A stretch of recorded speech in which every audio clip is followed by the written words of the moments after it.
오늘 우리가 창세기 14장 말씀을 읽었습니다. 사실 이 창세기 14장은 이 아브라함의 그 일대기로 보았을 때에 기록이 포함이 되어도 되고 안 되어도 괜찮은 그러한 내용으로 볼 수 있습니다. 왜냐하면 이게 지금 이제 어떤 내용이냐면 머릿속에 지도를 조금 상상하시면 좋겠습니다. 이 현재 이때 당시에 소돔과 고모라가 아직 멸망하기 전에 그때 이 사해 쪽 중심으로 하는 그 나라들이 있습니다. 이때 지금 이 시기에는 나라라고 하기에는 규모가 너무 적습니다. 그냥 그 뭐라고 해야 될까요? 어느 한 지역의 뭐 유지 정도라고 해야 될까요? 이렇게 국가의 형태 이전에 그런 어떤 각 지역의 무언가 유력한 사람들이 이제 자기 스스로 왕 칭호를 부여해서 그 지역에 영향을 미치게 되는 거죠. 지난주 말씀드렸던 것처럼 이 아브라함의 가족도 사실 하란에 있을 때에는 아주 큰 패밀리였습니다. 하나의 큰 패밀리고 큰 규모의 거기에서 뭐 아브라함의 아버지가 뭐 왕 이런 이제 칭호를 갖다 붙인다 하더라도 그렇게 나쁘지 않을 만한 그런 정도의 규모였습니다. 그러니까 그런 형태라고 생각하시면 됩니다. 패밀리 중심의 어떤 그 국가의 왕이라고 보기보다는 난 지역의 유력한 지도자 정도. 자, 이런 이제 사람들이 쭉 있는데 여기 이제 보면은 소돔과 이제 고모라, 그러니까 현재의 사해 지역에 있는 몇 개의 나라들과 이 나라들이 어디에 있는 나라들을 그 이제 조공을 바쳤냐면 유프라테스강 하류 쪽에, 유프라테스강이 계속 내려가면 페르시아만 쪽으로 빠지잖아요. 지금의 그 이라크, 쿠웨이트라고 생각하시면 됩니다. 그쪽 지역에 있는 나라들 중에 특별히 14장 1절에 보면 엘람 왕 그돌라오멜, 엘람이 상당히 이제 호전적인 사람들입니다. 엘람에 있는 호전적인 사람들, 그 중에 엘람에서 왕노릇하는 그돌라오멜, 이 그돌라오멜을 중심으로 하는, 말하자면은 이 유프라테스 강이 메소포타미아 문명이죠. 이쪽에 있는 나라들, 몇몇 나라들을 섬기고 있었습니다. 조공을 바치고 있었습니다. 자, 그러다가 이제 어느 순간 그 조공을 바치기 어려운 시기가 되었는데 이게 한 12년, 13년 이렇게 이어지다가 이 가나안 땅에 4절에 보니까 12년 동안 그돌라오멜을 중심으로 하는 그 메소포타미아 문명에 있는 나라의 연합국들이죠. 그들을 섬기다가 13년에 우리가 이제 조공을 못 바치겠습니다라고 말하자면 이제 독립선언을 하게 됩니다. 일종의 독립선언을 합니다. 이게 이럴 수밖에 없었던 것이 이 소돔과 고모라는 어쨌거나 가나안 땅하고 연결이 되어 있잖아요. 가나안 땅, 여기 나중에 18절에 살렘 왕 멜기세덱이 나오는데 이 살렘은 예루살렘을 의미하는 거예요. 그래서 이 가나안 땅하고 연결되어 있는데 이쪽 지역에 큰 기근이 들었습니다. 큰 흉년이 져서 우리가 먹을 것도 없고, 그러다 보니 그돌라오멜 연합군에게 무언가 더 바칠 그런 것들도 없어서 더 이상 우리가 못 바치겠습니다 라고 그렇게 통보를 한 겁니다. 그러니까 이제 이 그돌라오멜이 그래도 한 1년 정도 기다리다가 계속해서 조공이 안 들어오니까 이 그돌라오멜과 또 주위에 여러 나라들 연합군이, 메소포타미아 문명의 연합군이 사해 쪽에 있는 이제 뭐 시딤 골짜기 이쪽에 있는 소돔 왕들, 무슨 왕들, 여기 보면 2절에 소돔 왕 베라, 고모라 왕 비르사, 아드마 왕 시납, 스보임 왕 세메벨라, 벨라 곧 소알 왕, 이렇게 이제 그 5개의 왕들과 전투를 하게 됩니다. 근데 여러분, 소돔에 지금 누가 있죠? 소돔에 지금 누가 있죠? 소돔에 지금 롯이 있습니다. 아브라함의 조카 롯이 있습니다. 그러니까 이 소돔을 포함한 이 5개의 나라들이 이 메소포타미아 연합군하고 싸우다가 결국은 그 이제 패퇴하게 됩니다.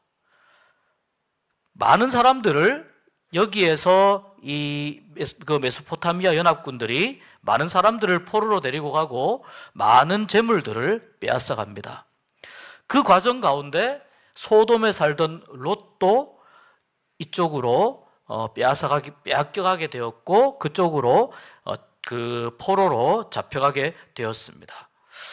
자, 그런데 이 롯이 아브라함의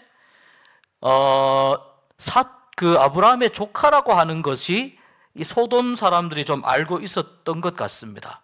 그래서 오늘 말씀으로 쭉 넘어오면, 자, 오늘 말씀 앞에 13절에 보면 도망한 자가 와서, 그 전쟁이 끝나고 도망한 자가 와서 히브리 사람 아브람에게 알리니, 여기는 지금 보세요, 히브리 사람이라고 이야기를 하죠. 왜 히브리 사람이라고 하냐면 아브람은 지금 우리가 계속해서 공부해 나가고 있는 아브라함입니다.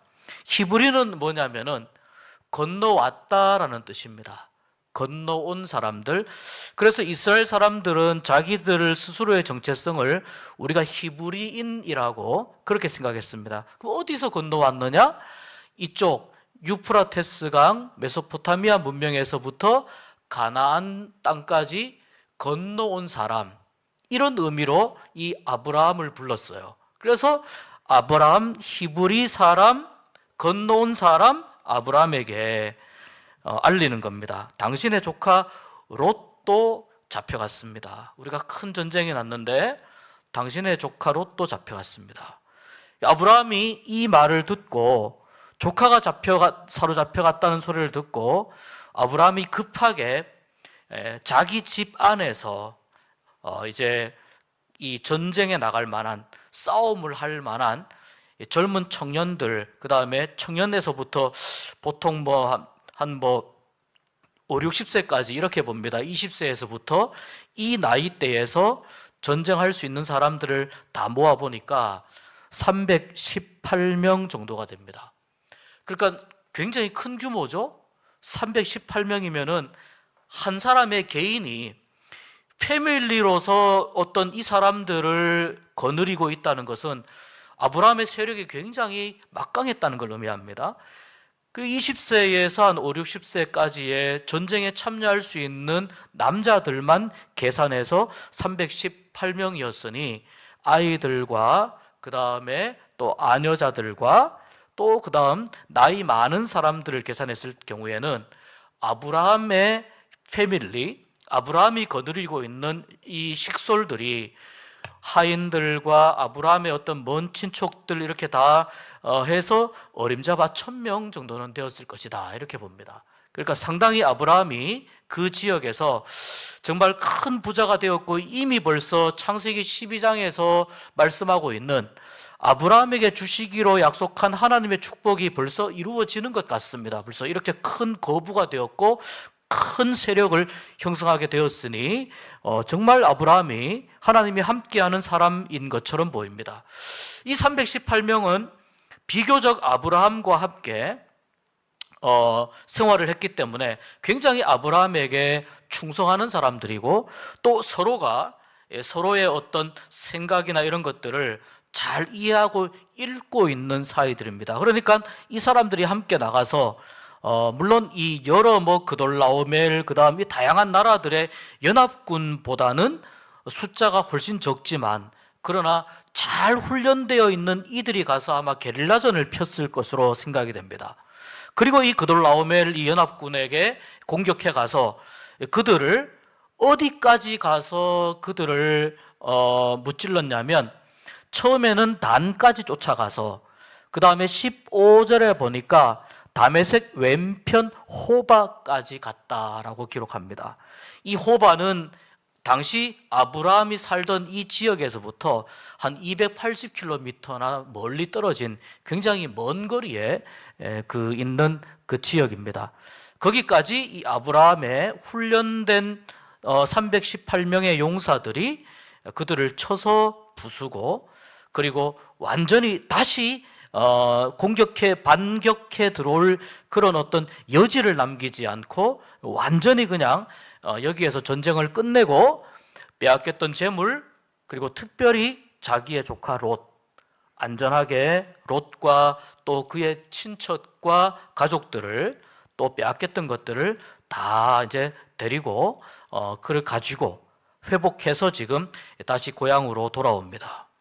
고향에 돌아올 때에 많은 사람들이 정말 환영을 했을 텐데요. 그 중에 이제 특별히 소돔 왕은 롯이 살던 성의 왕이니까 소돔 왕으로서는 굉장히 고마운 일입니다. 그래서 소돔 왕이 이 아브라함이 돌아오는 이 전승 장군입니까? 이런 그 모습으로 올 때에 아브라함의 일행들을 환영을 했고, 그 다음에 환영했던 사람이 누구냐면 살렘 왕 멜기세덱입니다. 살렘 왕 멜기세덱. 소돔 왕은 그렇다고 이제 치더라도 살렘 왕 멜기세덱은 오직 성경에서 이 창세기 14장에만 기록이 되어 있다가 그 다음에 어디에서 멜기세덱이 나오느냐? 예수 그리스도의 제사장적인 자격과 역할에서 이야기하는 제사장으로서의 역할, 멜기세덱의 반차를 쫓아가는 우리의 제사장이시다라고 하는 내용이 히브리서에 나옵니다. 그러니까 이 창세기 14장에 멜기세덱이 등장하고 나서 그 다음에 멜기세덱은 더 이상 언급이 되지 않다가 예수님의 제사장직을 이야기할 때에 이 멜기세덱이 등장합니다. 사실 멜기세덱은 굉장히 좀 신비한 인물이라고 볼 수 있습니다. 그래서 학자들 간에 이 멜기세덱의 존재와 멜기세덱이 정체가 뭐냐라고 하는 부분에 있어서 다양한 신학적인 견해가 존재합니다만, 오늘 본문을 근거로 해서 본문에 충실해서 해석을 하자면은 이렇습니다. 살렘 왕이라고 하는데, 자, 이 살렘은 어디냐면 예루살렘을 의미합니다. 예루살렘. 살렘은요, 히브리어 원어로 들어가면은 샬롬하고 같은 그 어근입니다. 샬롬이 뭐죠? 샬롬이 평안하세요 이런 뜻이잖아요. 평안이라는 의미잖아요. 예루살렘은 평안의 성읍, 평화의 성읍. 오늘날 예루살렘은 어떻습니까? 가장 전쟁이 많이 나는 성읍이 되어버렸습니다. 오늘날 예루살렘은 정말 그 유대교적인 세력들, 또 기독교적인 세력들, 또 그 외에 여러 다양한 어떤 가톨릭이라든지 이런 또 이슬람 세력들, 이 세력들이 지금 함께 공존하는 굉장히 전 세계에서 가장 긴장도가 높은 지역 중에 하나가 이 예루살렘입니다. 정말 성의 이름은 평안의 성읍인데 언제 이 평화를 다시 회복할지 모르겠습니다. 근데 어쨌거나 그 예루살렘을 다스리던 멜기세덱인데, 멜기세덱은 어떤 의미냐면 멜기세덱은 하나님은 의로우시다, 그런 뜻이에요. 하나님은 의로우시다. 자, 하나는 평화를 이야기하는 예루살렘 성의 왕이고, 또 멜기세덱의 이름 자체는 하나님은 의로우시다, 이런 의미를 가지고 있는 멜기세덱이고, 그 말씀에 보니까 멜기세덱이 지금 떡과 포도주를 가지고 이 아브라함 일행들을 맞이합니다. 성경은 그를 지극히 높으신 하나님의 제사장으로 언급합니다. 지극히 높으신 하나님의 제사장으로 언급합니다. 그리고 이 멜기세덱이 하는 말을 보면 멜기세덱은 정말 하나님을 섬기는 제사장이었습니다. 자, 멜기세덱이 아브라함에게 축복합니다. 천지의 주제이시여 지극히 높으신 하나님이여 아브라함에게 복을 주옵소서. 이제 제사장만이 할 수 있는 그 축복문이죠.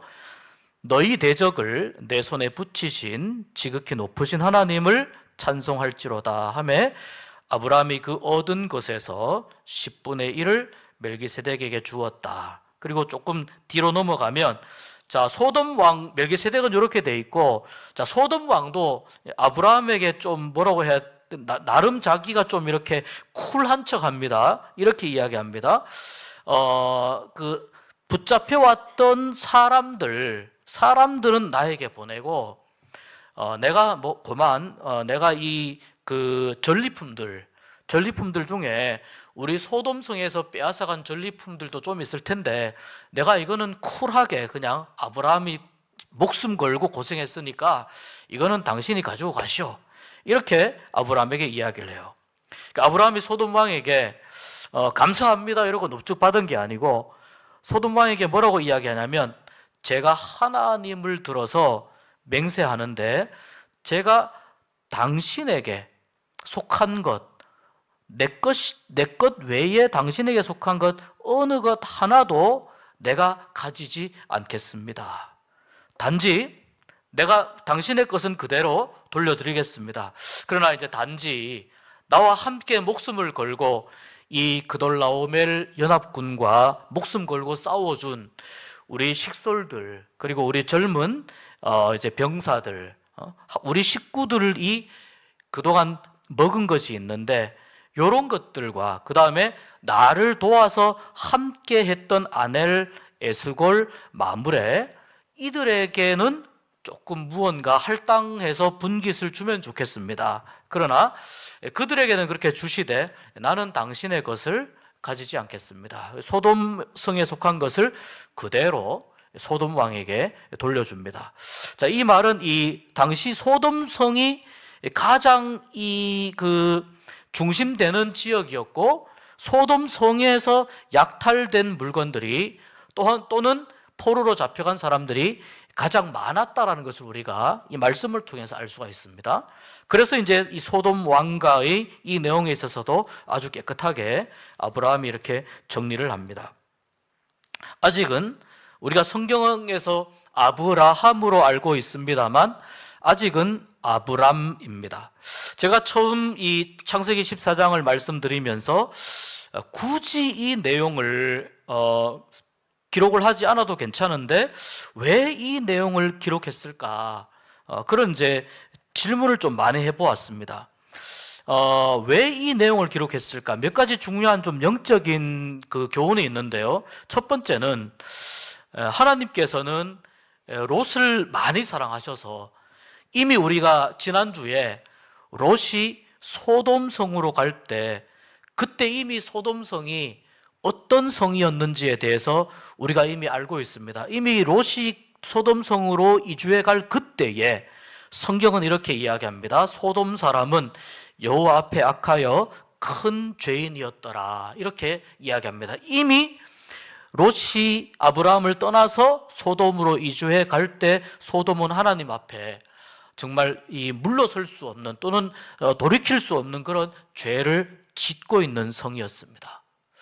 그런데 그돌라오멜 이 연합군과의 전쟁을 통해서 롯이 비록 포로로 잡혀갔으나 그러나 다시 아브라함으로 인해서 롯이 포로된 상황 속에서 다시 돌아오게 되고 다시 자유를 찾게 되는 이 과정 속에서 하나님이 정말 롯을 많이 사랑하셨다는 부분이 어디에서 나오냐면 첫 번째는 이 아브라함의 가족들, 이 패밀리들을 통해서 롯을 구원하여 주셨다는 거예요. 그돌라오멜 그쪽에 가서 적군의 포로로 거기 가면은 뭐 이렇게 노예살이밖에 더 하겠습니까? 그러나 그렇게 살 수밖에 없었던 롯을 하나님이 아브라함을 통해서 구원해 주십니다. 아브라함이 롯을 그렇게 사랑하지 않았다면 아마 이런 위험을 무릅쓰지 않았을 겁니다. 그러니까 롯은 그돌라오멜에게서 구원받아서 아브라함과 다시 올 때에 그때 사실은 하나님께서 주시는 메시지를 롯이 읽었어야 됩니다. 어떤 메시지이냐? 다시 포로된 곳에서 돌아올 때 소돔으로 가지 말았어야 됩니다. 소돔이 어떻게 보면 당시에 굉장히 번성하는 성읍이었고, 특별히 상업적으로 또 많은 사람들이 번성하면서 물질들이 많다 보니까 아주 하나님이 싫어하시는 죄들을 많이 지었습니다. 우리가 이제 그런 말을 하지 않습니까? 아무리 내가 주의하고 아무리 내가 조심하고 한다 하더라도, 우리 예전에 이렇게 연탄 난로나 또는 이제 연탄 보일러를 뗄 때 연탄을 한쪽에 쭉 쌓아두잖아요. 근데 하얀 옷을 입고 가서 연탄 불을 갈고 나오면은 아무리 내가 조심해도 어디 한 곳에는 이 시커먼이 묻어 있거든요. 어느 한 곳에는. 이 소돔은 이미 롯이 감당할 수 없는 영적으로 타락한 도시였습니다. 롯이 거기에서 무슨 소돔성을 회복하게 합시다, 소돔성을 새롭게 합시다라고 아무리 롯 혼자서 애쓴다 하더라도 롯 혼자서 감당할 수 없을 만큼의 죄가 관영한 곳이었습니다. 하나님께서는 여러 방법으로 말씀하시지만 이 전쟁, 이 메소포타미아 문명과 그 다음에 사해를 중심으로 하는 이 가나안 문명 사이에 전쟁을 통해서 하나님은 아브라함에게도 말씀하시지만 롯에게도 말씀하신 거예요. 네가 소돔을 떠날 수 있는 절호의 기회이다. 소돔을 떠날 수 있는 절호의 기회이다. 그런데 소돔을 떠나지 않고 롯은 다시 소돔으로 갑니다. 영적으로 롯이 얼마나 지금 둔감해 있는 상황인지 그것을 우리가 이 상황을 통해서 알게 됩니다. 그런 반면에 아브라함이 보여주는 이 모습은 어떤 모습이냐면, 단순히 롯을 사랑하고 단순히 롯에 대한 애틋한 마음뿐만 아니라 아브라함은 그것 플러스 하나님을 의지하는 마음으로 나아갔기 때문에, 하나님을 신뢰하는 마음으로 나아갔기 때문에 이 메소포타미아 문명의 그돌라오멜 이 군사들하고의 싸워서 승리를 할 수 있었다는 겁니다. 왜 그렇게 해석을 할 수 있느냐? 살렘 왕과 아브라함 사이에 일어난 요 일을 우리가 보면 알 수 있습니다. 살렘 왕이 떡과 포도주를 가지고 아브라함의 일행을 맞이합니다. 그리고 아브라함에게 축복하고 아브라함에게 큰 은혜와 복을 내려달라고 그렇게 이야기를 하고, 그 다음에 이제 아브라함이 이 살렘 왕의 은혜와 그 비는 복을 받은 다음에 아브라함이 10분의 1, 11조를 멜기세덱에게 바치게 됩니다. 자, 18절 한번 보시면은 그는 지극히 높으신 하나님의 제사장이었더라. 여러분, 이 제사장은 언제부터 시작이 됩니까? 제사장은 초대 대제사장이 누구죠? 초대 대제사장 아론이죠. 예, 아론에서부터 시작이 됩니다. 그러니까 모세 시대에 출애굽하고 나서 하나님께서 이스라엘 백성들을 다시 사회적인 시스템으로 그리고 신앙적인 시스템으로 재정비하실 때에 그때 아론이 포함되어 있는 레위인들, 이 레위인들을 하나님을 섬기는 지파로 하나님께서 선택을 하시면서 대제사장과 제사장의 이 직을 허락하시게 됩니다. 그런데 그 아론에서부터 시작되는 이 제사장의 이름이 이미 벌써 창세기의 멜기세덱에게 적용이 되고 있어요. 자, 그 다음에 또 하나는 아까 말씀드린 10분의 1에 관한 겁니다. 10분의 1은 이 11조라고 이야기할 수 있습니다. 자, 이 11조도 언제 이 11조에 대한 그 법령이 또는 이 율법이 제정이 됩니까? 역시 출애굽한 이후에, 그 이후에 이스라엘 백성들이 가나안 땅에 가서 거기에서 땅을 차지하고 살아갈 때에, 그때에 이스라엘 백성들이 하나님을 섬기는 하나의 증표로 모든 것이 다 하나님의 것입니다. 모든 것이 다 하나님의 것인데 제가 하나님의 것 중에 특별히 10분의 1을 구별하여 하나님께 드립니다. 그리고 이 10분의 9 제가 청지기의 마음으로 잘 사용하겠습니다. 자, 이러한 의미로 이 10분의 9는 그러니까 뭘 의미하는 겁니까? 하나님께서 나에게 주신 거죠. 모든 것이 다 하나님의 것인데 그렇게 10분의 1을 하나님이 말씀하셨기 때문에 그러한 마음으로 신앙적인 고백으로 하나님 앞에 드리는 겁니다. 그런데 이 11조의 그 어떤 그 11조를 드리는 모습이 벌써 아브라함에 대해서부터 시작이 되고 있다는 겁니다. 그렇다면 우리가 이 11조가 하나님께서 이스라엘 백성들을 구원하시고 가나안 땅에 정착하게 하시면서 시작하게 하신 것이 아니라 하나님과 우리 사이의 관계에 있어서 이 11조는 훨씬 더 그 이전 아브라함부터 시작되는 매우 중요한 신앙 고백적인 행위였다는 겁니다. 이것이 왜 신앙 고백적인 행위냐면 모든 물질도 다 하나님의 것입니다. 이 고백을 담아서 드리는 것이기 때문입니다. 그냥 대략 이렇게 10분의 1 툭 잘라서 드리는 것이 아니라 모든 물질도 하나님이 주시지 않으면 내가 이 물질을 내가 차지할 수 없고 내가 경제적인 이익을 볼 수 없고 수입을 가질 수가 없습니다.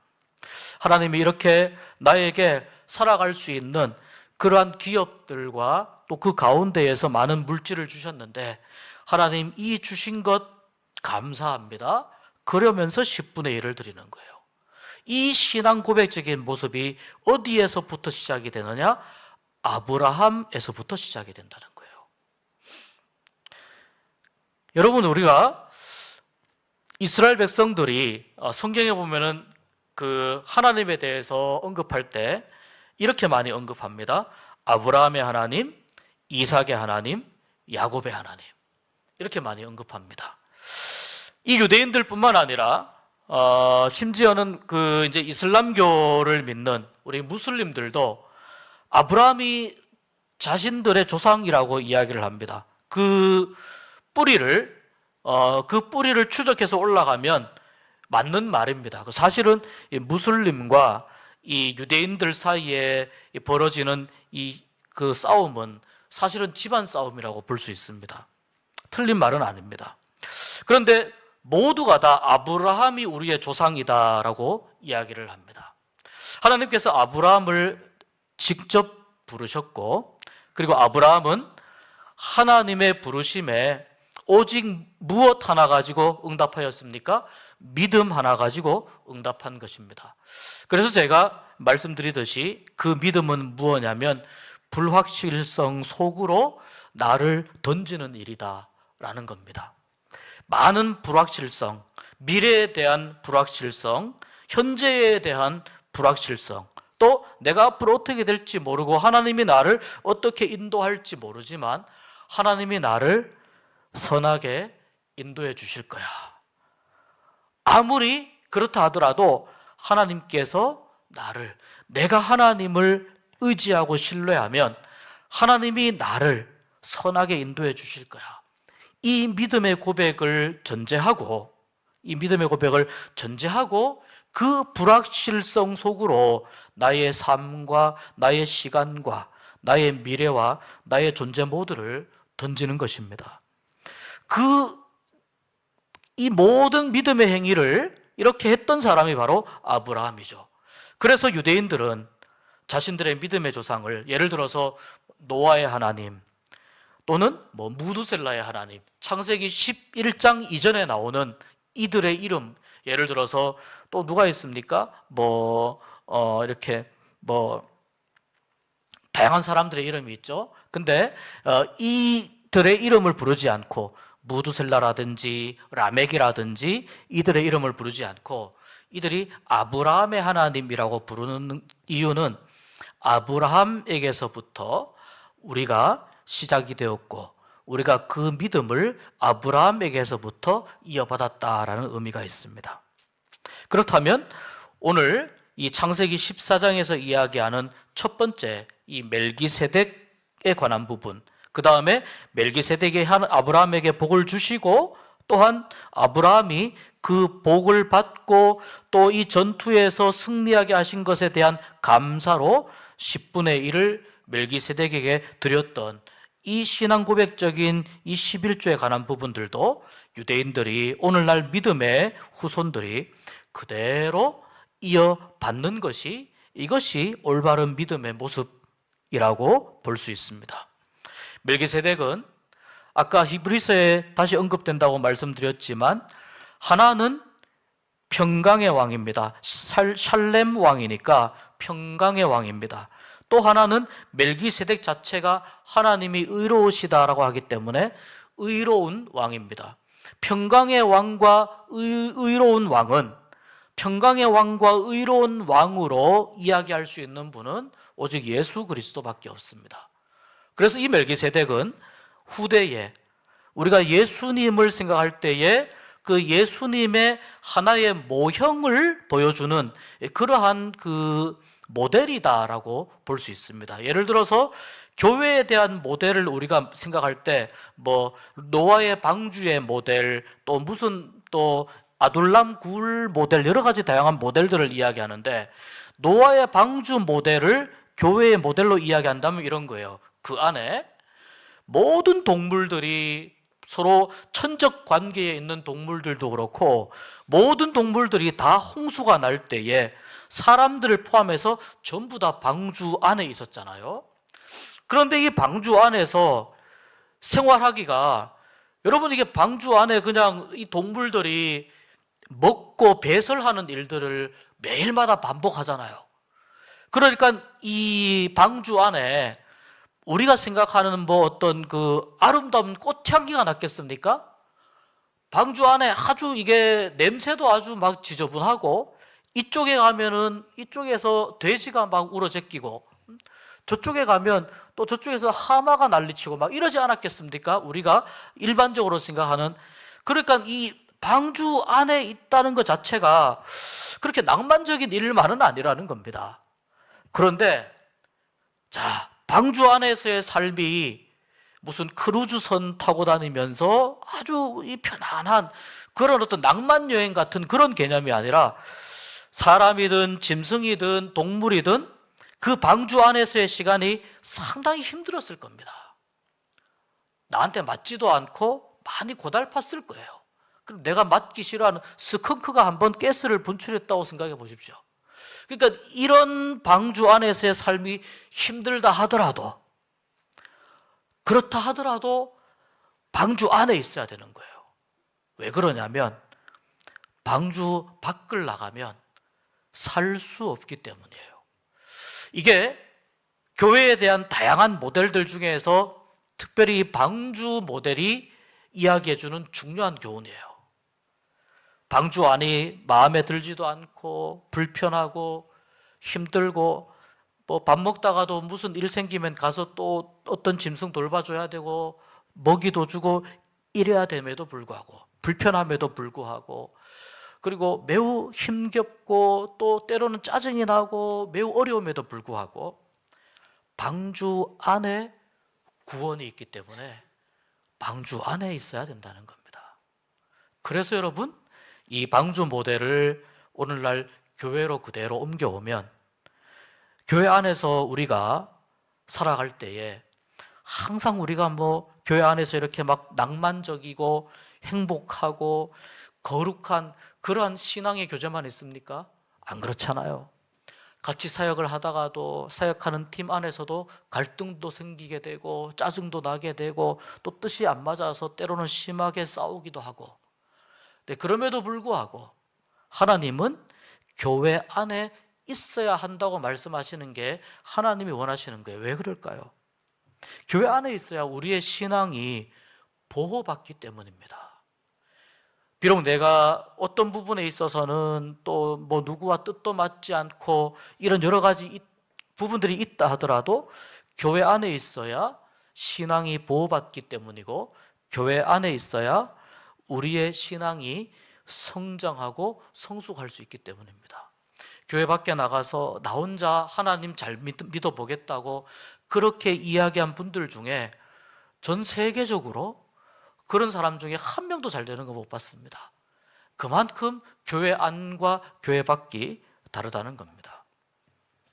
자, 오늘 말씀으로 다시 돌아옵니다. 여기 돌아오면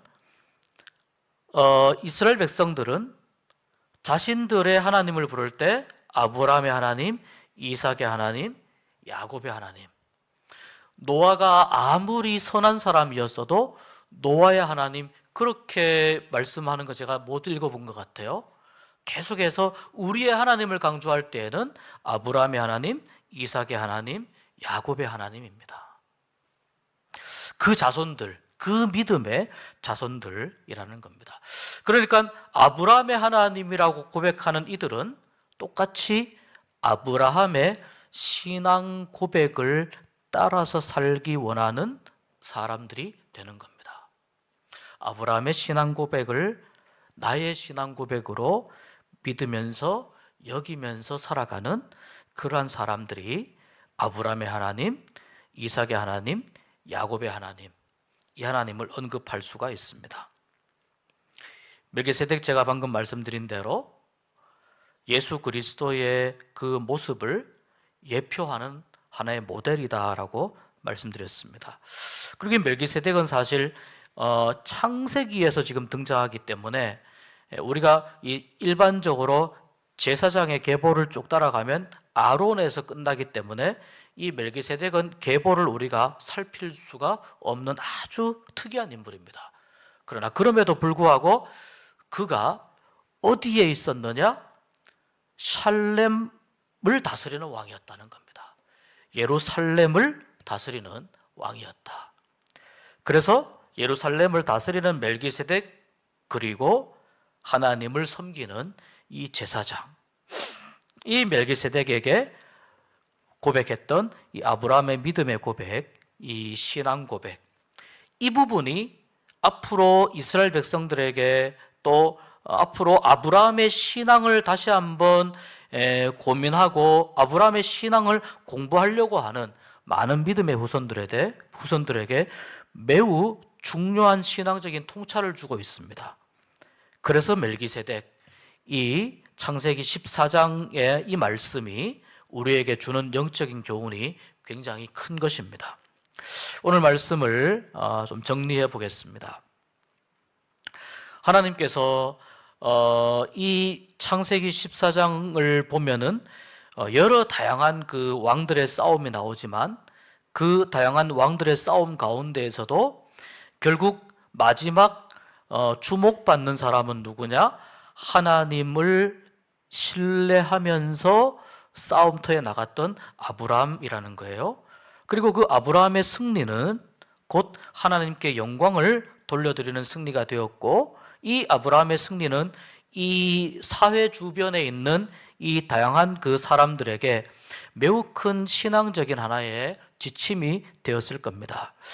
우리가 이 시간 함께 한 1, 2분 정도 같이 기도하기를 원하는데요. 우리 또한 아브라함과 같은 믿음으로, 또 아브라함과 같은 신앙 고백으로 살게 하여 주시옵소서. 오늘 여기 14장에 나오는 이 여러 왕들, 다양한 왕들의 이름들처럼 너무나 복잡하지 않습니까?